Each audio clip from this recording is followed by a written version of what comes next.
네, 이어지는 시간은 허반석의 작전 리포트 시간입니다. 증권가에 쏟아지고 있는 리포트들 중에서 어떤 리포트가 정말 우리 포트폴리오를 빛내줄 옥석 가리기 할 만한 그런 리포트인지 우리 허반석 전문위원께서 분석해드리는 시간이죠.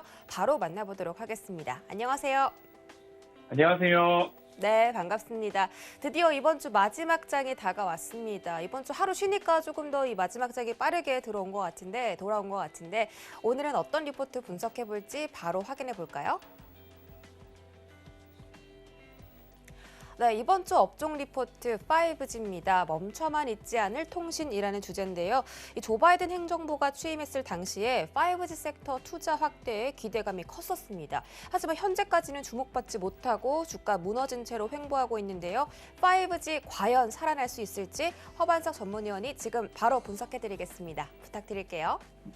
네, 이번 주는 한미 정상회담이 앞두고 있기 때문에 월요일부터 한미 정상회담과 관련된 업종 리포트 그리고 그 안에서 제가 그래도 관심을 갖고 있는 기업들 몇 종목까지 함께 살펴보고 있습니다. 월요일은 제약바이오, CMO, 백신 관련된 섹터 보았고요. 화요일은 반도체 중심으로 전기전자 업종, 목요일은 2차전지, 완성 2차전지 우리 K배터리 3사와 그리고 소재에 관련된 부분들을 보았습니다. 오늘은 이제 통신업종, 통신장비, 5G를 한번 보려고 하는데요. 결국 미국에서도 그렇고 전 세계적으로 코로나19라는 것 때문에 통신장비 업종에 있어서는 이연 수요가 아직 남아있다라는 부분 좀 보셨으면 좋겠습니다. 마스크를 점차 벗어가고 있는 상황이기 때문에 앞으로 이 5G 장비와 관련된 부분들 기억을 해볼 수 있겠다. 그리고 미국에서 인프라 투자에 대한 법안 그리고 시행 앞두고 있기 때문에 이 부분이 진행된다라고 한다면 5G 관련된 부분도 집중해서 한번 관심을 가져야 된다라는 말씀 꼭 드리고 싶습니다. 이번 주 이제 5G인데요. 바이든 대통령이 취임 직후인 2월 25일경 반도체 등 4개 품목 공급망 안전점검을 지시를 했습니다. 그래서 이제 각 부처에서 100일 동안 이제 점검 결과를 토대로 향후 정책에 대한 방향, 그리고 금번 한미 정상회담에서도 근거와 데이터로 좀 활용될 것으로 추측이 되고 있는데요. 중국이 강세를 보이고 있는 5세대 통신망 5G죠.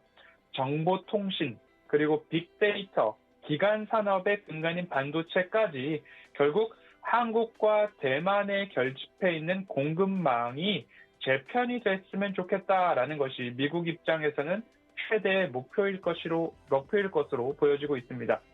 한국 기업들은 현지 공장 건설 등에 있어서 세제 혜택, 수혜를 좀 받을 거고요.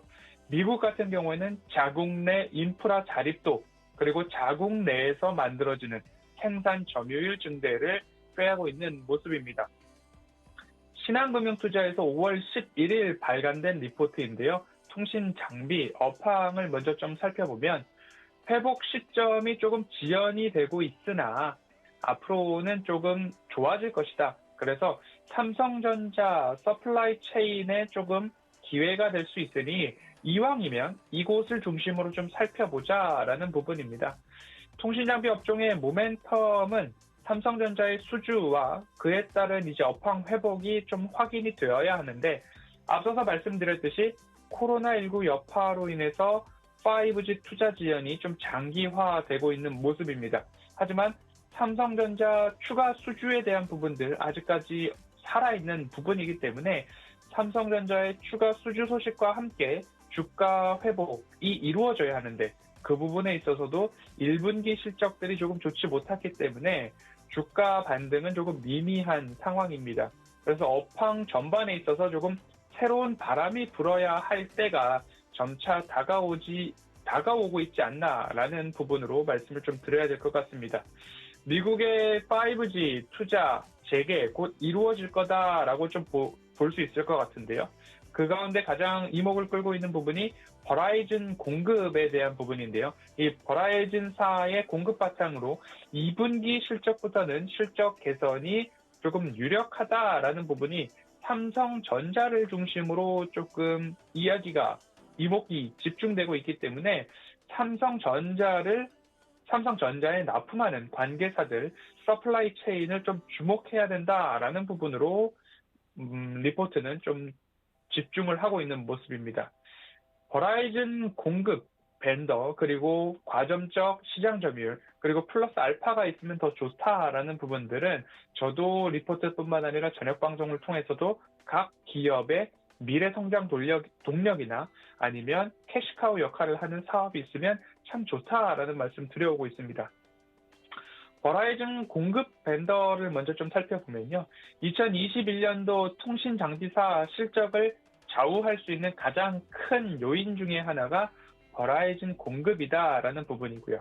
1분기부터 공급을 시작한 벤더들도 있지만 앞으로 1분기에 공급을 시작했더라도 그 매출에 대한 실적이 2분기부터 좀 잡혀지기 때문에 바닥을 가지고 있는 통신 장비주들 중에 2분기부터 턴 어라운드 되는 기업들 한번 집중해서 찾아보시면 좋을 것 같습니다. 그리고 가점적 시장 점유율에 대한 부분인데요. 기술적으로 진입 장벽이 높은 기업들 그리고 높은 기술을 가지고 있는 기업들을 좀 보셔야 될 거고요. 신규 진입자 리스크가 적은 제품군을 보유한 업체, 결국엔 당장에 들어왔을 때 신규 사업자가 당장에 접근을 했지만 우리 기업에는 끄떡이 없다라는 그런 확고한 시장 점유율과 기술력을 가진 기업들을 보시는 게 앞으로도 이 높은 점유율은 꾸준하게 유지가 될 수 있기 때문에라는 그런 부분으로 보시면 좋겠습니다. 그중에 조금 관련된 제품으로는 GAN이라고 하면 어제 저녁 방송에서도 말씀을 드렸었습니다. 갈륨 나이트라이드, 질화 관륨이라고도 표현을 할 수 있는데요. 저전력 트랜지스터라고 보시면 좋겠습니다. 어제 간단히 설명드릴 때는 반도체의 기본, 웨이퍼의 기본 소재가 되는 실리콘 같은 경우에는 전도 물질이 아니죠. 전류가 흐르는 물질이 아닌데 그래서 외력을 주어야, 외부에서 더 추가적인 힘을 주어야 그 실리콘 웨이퍼에서 전력이 흐르게 되는데 이 갈륨 나이트라이드, 질화 갈륨, 화합물 반도체라고 부르는 이 부분은 결국엔 외력, 외부의 힘을 더 주지 않아도 전류가 흐르기 때문에 저전력 반도체, 저전력 트랜지스터까지 좀 살펴볼 수 있다라는 부분이고요. 그리고 높은 점유율을 유지할 수 있는 또 하나의 부품 중에서는 커넥터 케이블, 광 트랜시버까지도 좀 살펴볼 수 있을 것 같고요. 그리고 플러스 알파는 통신 장비 이외의 사업도 영위하고 있는 기업들 살펴보면 좋다라고 보시면 좋을 것 같습니다. 지난해 20년 7월 이후 통신장비 업종의 주가 추이를 좀 살펴보면요. 삼성전자의 버라이즌 공급 계약 체결이 9월 달에 있었지만 그 이후에 주파수 경매와 공급 계약 체결이 있었지만 11월까지 바닥을 찍고 다시 한번 미국의 주파수 경매에 힘입어서 상승했지만 다시 한번 3월 코로나19 팬데믹으로 인해서 바닥을 찍은 모습입니다. 그 이후에 추가적으로 한 번 더 그 바닥 라인을 뚫고 내려간 모습인데 그렇게 본다면 이제는 다시 이 바닥 라인들 위로 올라와 줄 때가 되지 않았나라고 좀 살펴볼 수도 있을 것 같습니다. 그리고 지난 4월 12일경 통신업종 리포트를 살펴봤던 주간에 NEC라는 기술을 말씀드리면서 텔코웨어라는 기업도 말씀을 드렸었죠. 기지국이나 교환국에 소규모 데이터 센터를 설치를 해서 전송 구간을 줄이고 데이터의 통신 사이에 지연 시간을 최소화할 수 있는 방법을 좀 말씀을 드렸습니다. 결국 앞으로는 자율주행, AR, VR, 증강현실이나 가상현실, 메타버스를 조금 구현하기 위해서는 대용량 데이터, 대용량 콘텐츠를 끊김없이 스트리밍을 해줘야 하는데 거기에 있어서는 MEC라는 기술이 필수적인 기술이다라는 말씀을 드렸던 것처럼 바닥에서만 있지 않을 이제 통신 장비 업종이다라는 말씀 한번 기억을 해보셨으면 좋겠습니다. 그리고 나서 이제 삼성전자의 공급 스케줄을 한번 좀 살펴보면요. 지난해 4분기부터 미국 버라이즌과 일본 KDDI에는 공급이 되어야 하는데 일부 코로나19로 인해서 조금 지체되는 부분이 없지 않아 있다라고 살펴보시면 좋을 것 같고요. 그리고 올해 4분기까지 인도, 캐나다, 뉴질랜드의 공급 스케줄 예정되어 있고요. 그리고 22년도에는 다시 일본의 NTT 그리고 캐나다 이렇게 조금 공급 스케줄이 전망이 되고 있는데 각 나라별로 자국 내 통신사 순위가 1, 2위를 다들 다투고 있기 때문에 이 규모는 적지 않다. 그렇기 때문에 삼성전자 서플라이 체인을 조금 볼 필요가 있다라고 이해를 해보시면 좋을 것 같습니다.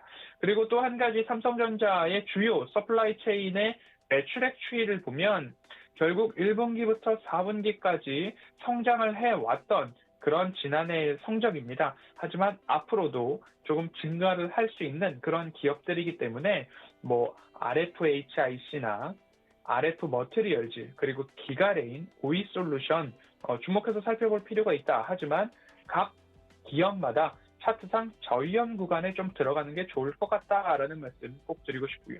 조금 더 기업들에 대해서 한 번 더 정리를 해보자고 한다면 삼성전자의 주요 서플라이 체인입니다. 4G 안테나 부분에 있어서는 KMW, 에이스테크가 될 거고요.